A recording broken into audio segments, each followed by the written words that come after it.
85% of Americans have car notes. Look, I love driving nice stuff. It's so much fun. When I was 21 years old, I drove the jacked up, lifted Jeep. I had so many compliments on it. I would take the doors off. It was so much fun. But what I didn't enjoy was the $700 a month that unfortunately I was paying to the bank every single month.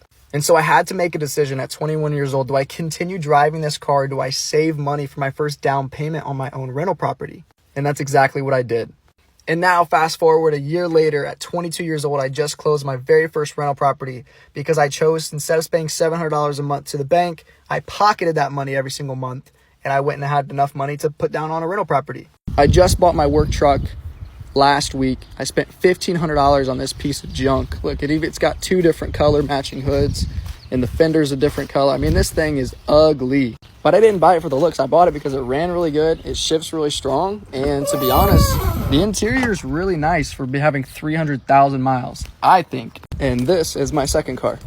This is my 2012 Ford Focus. It's got 146,000 miles and this thing actually drives like a champ. So yes, I don't have the coolest cars, I don't have the coolest things to drive, but it saved me enough money to be able to put a down payment on my very first rental property at 22 years old. Let me tell you a little bit about that. So this was me on the day that I closed. You can obviously tell I was very, very excited. And to be fair, this isn't some nice rental property. This thing needs a lot of work, but with a little money and some sweat equity, it will make me a ton of money. And I know from the pictures, it looks like this is in the ghetto. It's not, I promise. It's in a really small town and it's in the Midwest. Like there's literally no crime here at all. It's just a really bad looking house.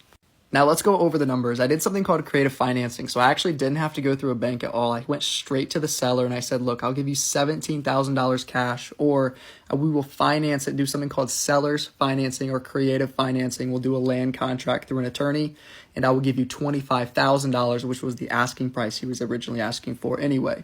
And the seller obviously agreed. We did something called a 5-year loan at a 7% interest rate. So I'm roughly at about $300 a month in payments. And I put $8,000 down on this property. So when I first closed on it, I already had some equity built up with that $8,000 down payment. Now, obviously, I plan to pay the house off early so I don't get hit with the extra $2,000 worth of interest roughly if I paid over the full 5 years. But even if I did, no big deal. And just to paint you guys a little perspective, this house that I bought is a 4-bed, 2-bath, 1,900 square feet. And the house directly across the street is a 3-bed, 2-bath, only 1,700 square feet. And it just sold for $130,000 with the same plaster walls, the same hardwood floors, and the same baseboards. And I plan to renovate the whole property, put about $35,000 into it to make it worth about $120,000 to $130,000 in this new market. And then rent it out for $1,100 a month. My point is, take the short-term loss of not having a cool car and put it into a first down payment on a rental property. Good luck.